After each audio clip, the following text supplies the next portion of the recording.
Oi, turminha, tudo bem? Hoje, na nossa atividade do livro Aprender Sempre, na parte de português, nós vamos ver sobre brinquedos e brincadeiras. Nós vamos começar lá na sequência 3, na página 35. Então, vamos ver aqui nossa construção de brinquedos, tá bom? Neste material, você conhecerá a história de alguns brinquedos. Você também aprenderá como fazer algum deles. Ao final, você e seus colegas escreverão um texto explicando como construir um brinquedo para fazer um livro com instruções de como construir algum deles. Esse livro pode circular entre turma para que todos possam escolher um brinquedo e construir em casa. Vamos lá então? Então, olha só. Tem a turma que está na escola e ainda tem uma turma que está em casa. A turminha que estiver em casa vai fazer também, vai mandar depois ao final a foto para a Pro, né, quando a gente chegar lá. Porque o que a gente vai fazer? Além da gente aprender sobre construção de brinquedos, a gente vai aprender sobre alguns brinquedos, vocês vão fazer um texto, um gênero textual que é de instrução, né? Então, vocês vão instruir, vocês vão ensinar como outras pessoas podem fazer um novo brinquedo, tá bom? Então, na aula 1, brinquedos e seus materiais. O que nós vamos aprender? Nessa aula, você vai contar para os colegas sobre os brinquedos que você costuma brincar e sobre o material de que são feitos. Então, temos aqui a primeira questão. Quais são os brinquedos com os quais você costuma brincar? Você sabe do que esses brinquedos são feitos? Tirando a parte de celular e joguinho que hoje está super na moda, né? Outros brinquedos, vamos pensar lá para trás, né? Quando a gente era um pouco menor também, e que tem brinquedos que até hoje a gente gosta, que a gente tem um carinho especial, tá bom? Então vocês vão escrever aqui para Pro, certo? Você sabe quais eram os brinquedos que as crianças costumavam brincar no tempo dos seus pais e seus avós? Quem fazia esses brinquedos? Se for necessário, pergunte para os seus familiares ou vizinhos que viveram naquela época. Então, essa questão aqui, a turma que está em casa já consegue fazer, tá bom? E os que estão na escola, nós vamos deixar de tarefa, certo? Aqui na página 36. Você conhece esses brinquedos? Escreva o nome deles. Então, vocês vão escrever o nome desse brinquedo aqui, que é bem conhecido por todos. Esse daqui não é tão conhecido assim por muitos, né? Mas vamos ver se vocês conseguem escrever o nome desse brinquedo aqui. E esse outro brinquedo, né? Esse aqui também faz mais parte das brincadeiras dos meninos, tá? Não que menina não possa brincar, mas a maioria dos meninos é que brinca com esse brinquedo. Aqui na atividade 4. Todos eles podem ser construídos em casa. Quais outros você conhece que poderiam ser feitos em casa? Então, vocês vão escrever aqui para a Pro quais são os outros brinquedos que vocês conhecem e que podem ser feitos em casa, tá bom?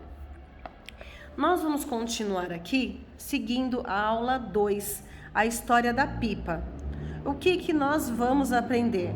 Nós vamos conhecer um pouco mais sobre um brinquedo muito popular da nossa sociedade e também muito antigo. A pipa é um brinquedo muito antigo e atual também. Você já brincou de empinar pipa? Onde costuma brincar? Você sabe sobre esse brinquedo? Escreva e comente com seus colegas e com a professora. Então, vocês vão escrever aqui sobre essas questõezinhas aqui que estão relatadas na atividade 1. 2. Leia o texto e conheça um pouco sobre a pipa.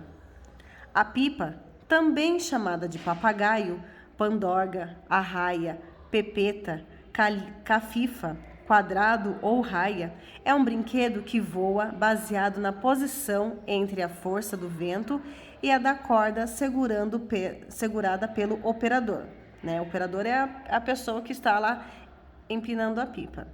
É predominantemente composta de papel, varetas e linha, podendo ter associados outros materiais. Conforme o modelo, pode contar com uma rabiola feita de sacola ou papel fino, a qual funciona como um adereço preso na parte inferior para proporcionar estabilidade aerodinâmica e equilíbrio enquanto estiver no ar sustentada pelo vento. É um dos brinquedos mais utilizados por crianças, adolescentes e até adultos. As pipas nasceram na China antiga, sabe-se por volta do ano 1200 a.C., foram utilizadas como dispositivo de sinalização militar. Os movimentos e as cores das pipas eram mensagens transmitidas à distância entre destacamentos militares. O político e inventor norte-americano Benjamin Franklin utilizou uma pipa para investigar e inventar o para-raios. Hoje, a pipa mantém a sua popularidade entre crianças de todas as culturas. Então, olha só que interessante, né, a história da pipa. Depois de ler o texto, responda: você já fez uma pipa ou viu alguém fazendo? Quais materiais foram usados? Né? E se você não viu ou se você não construiu uma pipa, do que você acha que ela é feita? Tá bom? Então você escreva aqui para a Pro. Sabe se seus pais e avós brincaram com pipas? Pergunte para eles e conte aos seus colegas. Então vocês podem escrever aqui embaixo também, tá bom?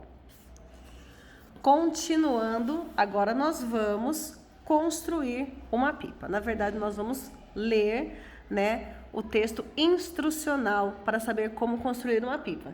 Então, é um gênero textual, né, o instrucional, que ele vai instruir a fazer a pipa.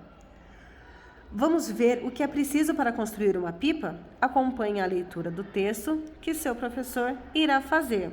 O que você espera encontrar nesse texto? Para construir este brinquedo, você vai precisar de 2 varetas de madeira, uma maior do que a outra, linha, papel de seda, cola e tesoura. Como fazer? Então, olha só, né, aqui essa parte é a parte de materiais, tá? E aqui vai ser o como fazer.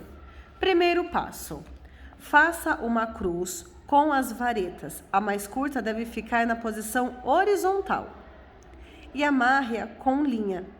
Antes de amarrá-las, coloque um pingo de cola no local para que fiquem firmes. Então, tem aqui o primeiro passo e tem também o desenho demonstrando essa primeira instrução. Segundo passo: passe uma linha ao redor da estrutura da pipa, ligando as 4 pontas. Em cada ponta, dê uma volta com a linha para que fique bem firme. Comece pela ponta superior. Quando der toda a volta, dê um nó na linha. Então, aqui também tem a parte do texto instrucional e tem aqui o desenho formando o passo a passo. Terceiro passo: coloque a estrutura da pipa sobre o papel de seda e recorte ao redor, deixando uma margem de 2 ou 3 centímetros. Então, aqui também tem, né, o desenho desse terceiro passo de como que irá fazer. Quarto passo: dobre as margens sobre a estrutura da pipa e passe cola. A estrutura deve ficar presa ao papel de seda. Cuidado para não rasgar. Lembrando que o papel de seda, ele é bem fininho, né, e muito fácil de rasgar. Então tem que ter super cuidado. Ele é bem delicado. Quinto passo: amarre um pedaço de linha na ponta superior, ligando com a ponta inferior. Então, superior é em cima, inferior é embaixo. Deixe essa linha um pouco frouxa, um pouco mais larguinha. É nela que a linha para empinar a pipa será amarrada, um pouco acima da intersecção da cruz. O que seria intersecção, Pro? A gente viu lá na aula de matemática, lá no livro didático, entre o cruzamento, né? E o sexto passo: faça a rabiola da pipa. Para isso, amarre uma linha na ponta inferior, na ponta de baixo. nessa linha, amarre fitinhas coloridas de plástico ou papel, tá? Pronto, tá prontinha a nossa pipa. Na sua opinião, qual foi a parte mais difícil de fazer e por quê? Então, vocês vão analisar de novo, né, todo passo a passo, e vocês vão escrever para mim qual foi a parte mais difícil de fazer, tá bom? E quem quiser em casa fazer uma pipa, fica à vontade também, garanto que vai ser super divertido. Aqui na página 40, construção de carrinho de rolimã. Além de aprender como se constrói um carrinho de rolimã, você vai pensar um pouco mais sobre o uso do R e RR. Ai, Pro, a gente já viu sobre o RR, sobre a letra R também no meio das palavras, né? O som forte, o som fraco. A gente viu isso daí lá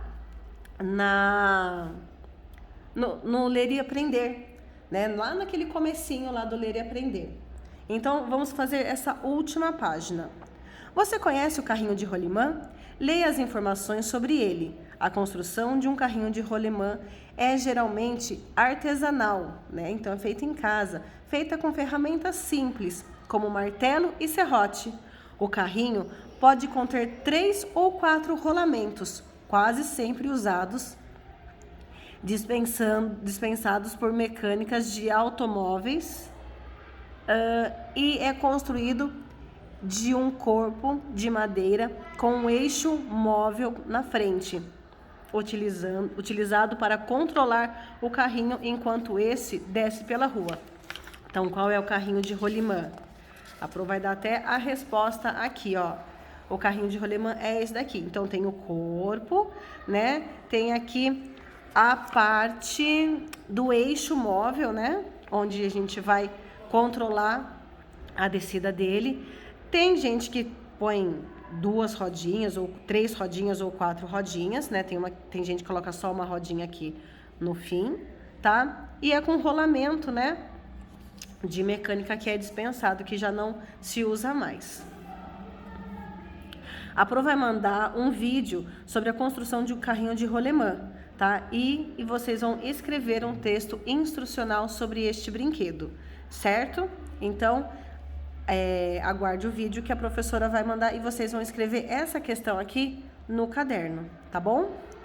Na 3, você já andou de carrinho de rolimã? Quem fez? Complete as palavras com R ou RR.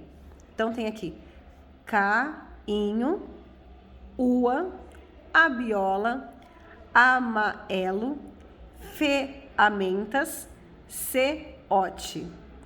Para decidir se as palavras acima deveriam ser escritas com R ou IRR, no que você se apoiou? Então, vamos lembrar do som forte, do som fraco da letra R, certo? Quando a gente usa o som forte, né? Que se a gente coloca um R só ou 2 R's para formar o som forte ou o som fraco, tá bom?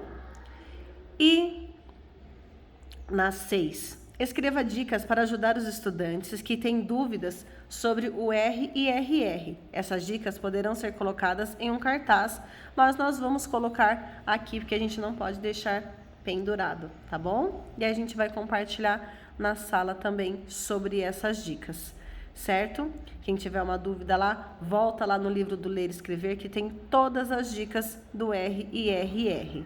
Certo, turminha? E aí nós vamos encerrar a nossa atividade do Aprender Sempre de Português. Um beijo!